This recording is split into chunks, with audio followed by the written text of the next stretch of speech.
Welcome to the best of first-person episodes from Phantoms and Monsters. Please like, subscribe, and hit the bell icon so you'll be notified of all future uploads. Unknown night stalker along Colorado Mountain Road. I worked at Keystone Resort in Colorado for a few years. During the summers we would set up for conferences, weddings and things of that nature. A number of weddings were performed at one of the mountaintop buildings that would be high-end dining and cafeterias in the winter and functions in the summer. Imagine mountaintop beautiful wood buildings with huge stone fireplaces and magnificent vistas off of huge wooden decks. Nice places for your weddings if you can afford it. Anyway, to get to these places required driving along dirt roads that would snake through valleys and then up switchback roads along the mountain until you reached the top and the building in question. It was approximately 8 miles of winding mountain roads. One night we had a quick turnaround from a conference into a wedding the following afternoon. This required moving lots of tables and chairs out and down the mountain and moving up different tables and chairs for the wedding. So we would have a crew breaking down the previous setup and loading a truck, which would then be driven down to a building that had the other equipment, unloaded and reloaded by the crew there, and then equipment driven back up the mountain. I was the one driving the truck. So here I am driving the long twisty 8-mile drive back up the mountain with my last equipment load. I am about 1.5 miles from my destination, which means I am in the middle of the switchbacks that are weaving their way up the mountain. My truck coughs a few times and then shuts off. I try to restart it, but I get nothing. At this point I am pissed. I have no radio, and now I have to hoof it to the mountaintop building to radio down for another truck. I get out and start walking. I get about 100 yards and I hear something off in the woods. A kind of heavy footfall and some brush snapping. I freeze. The darkness is damn near absolute. This road has no lighting at all, just a little light coming from about a quarter moon. That familiar shiver shoots straight from my lower back right to the top of my head. I am straining to hear anything at all, but I don't hear anything. I start to walk again, trying to walk very softly, and my head keeps moving back and forth, trying to catch any slight sound. I get about another 25 yards, and the movement in the woods starts up again, sort of shadowing me from uphill and behind me. There are tingles all through my body, my eyes are like dinner plates, and my breath is coming in big gasps. I stop and try and look for any movement at all. The movement in the woods stops again. My brain is telling me, don't worry. It's a deer or an elk, or maybe a bear. Crap. My subconscious is screaming, Bigfoot. I am trying to maintain my calm, but calm has left the building. I start walking very fast, trying to discern any sounds from behind me. It doesn't take long. The footfalls and the brush being moved through starts up again as I am moving. And that was all she wrote for me. I haul off, running hell-bent on reaching the building in safety before I am slaughtered by the unknown. I hear crashing in the underbrush for about another 15 to 20 seconds. After that all I can hear is the pounding of my blood in my head and the jolting thuds of my own feet hitting the ground. I have no idea how fast I ran that last 1.5 miles to the building. I was sure that at any moment something was going to grab me out of the darkness. I made it to the safety of the building and dashed inside. Everyone there took one look at me and then sat me down and gave me a big drink from the bar. I must have been white as a ghost. My buddies gave me plenty of crap for being scared, but none of them set foot outside to check out my story. They just radioed for another truck to come and get the stuff out of my broken down vehicle and deliver it the rest of the way. I finished up my shift and got cross-eyed drunk that morning and next day. I've never been so scared in the woods in my life. In case you couldn't tell, I am not an outdoorsy type. I don't hunt or camp. I have no idea what was in the woods that night. My rational side says just a big animal. But my paranoia tells me it was something else. Never saw anything. Just heard noise. To this day I still think it was probably just an elk or a bear, but try telling that to yourself when you are all alone in the pitch black woods. WB.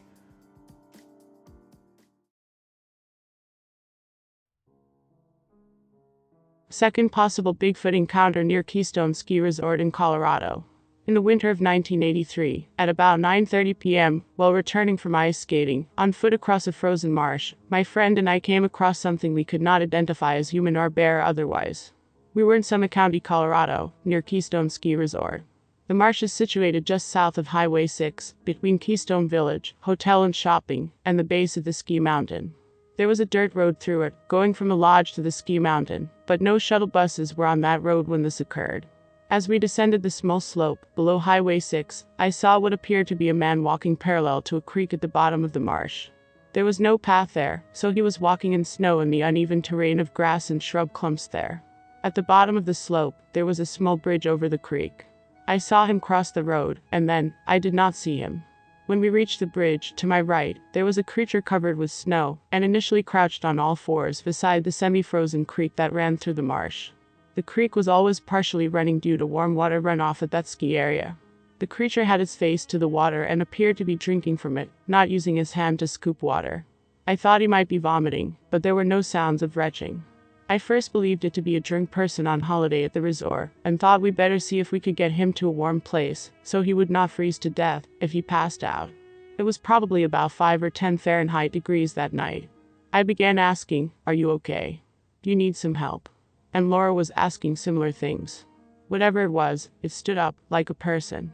It approached us on its 2 legs with the hands raised in the air. It made moaning sounds, but did not articulate any words.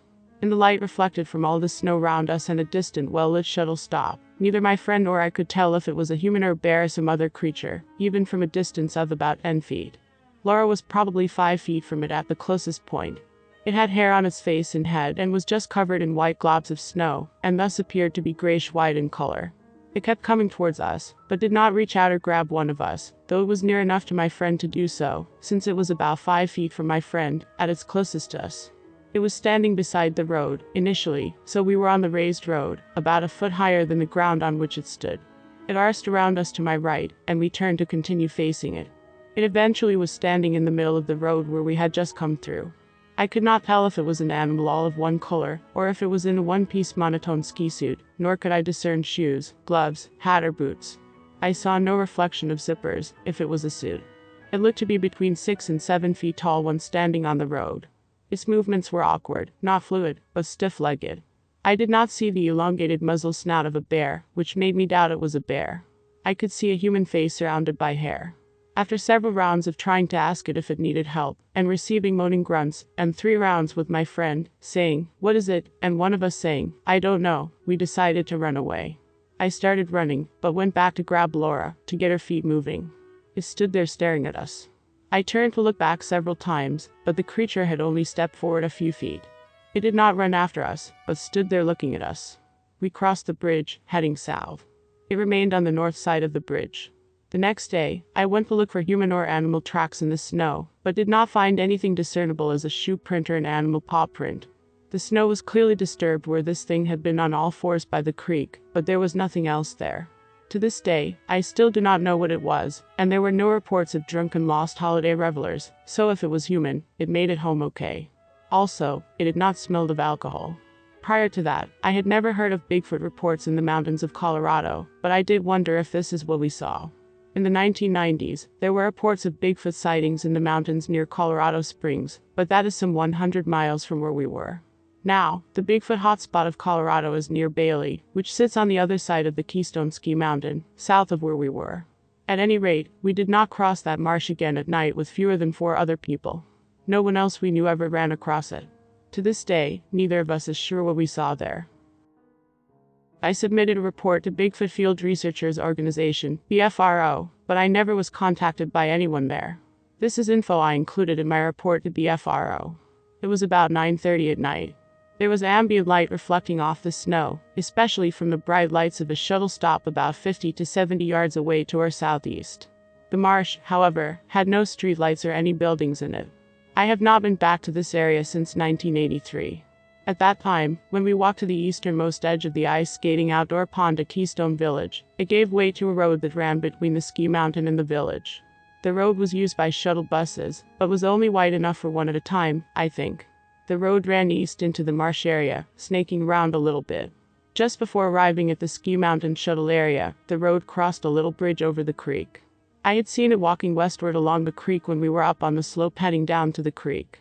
When we initially saw the creature, it was about 15 feet to the west of the bridge on the north side of the creek. The marsh area is an open, grassy area.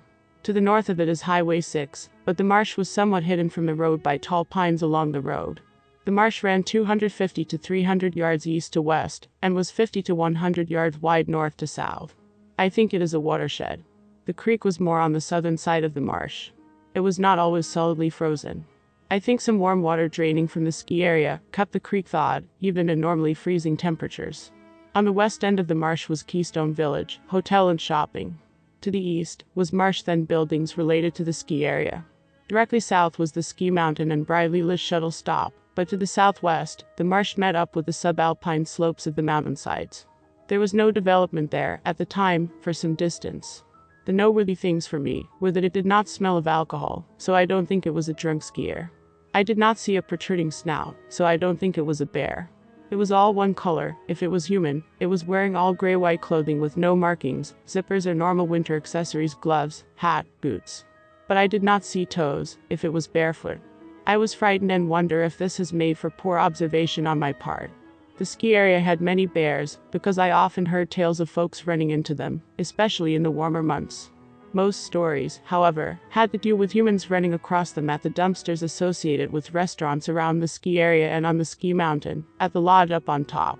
Also, as a child, my family camped at Lake Dillon often in the summer. We spent most summers camping all over the West in Canada. I do not remember any visits from bears at Dillon Lake. At any rate, I have not heard of any encounters with something like this. I did look at the BFRO website and saw that someone saw something like this in the 1960s, so I thought I should report this one. H. This is Lon Strickler.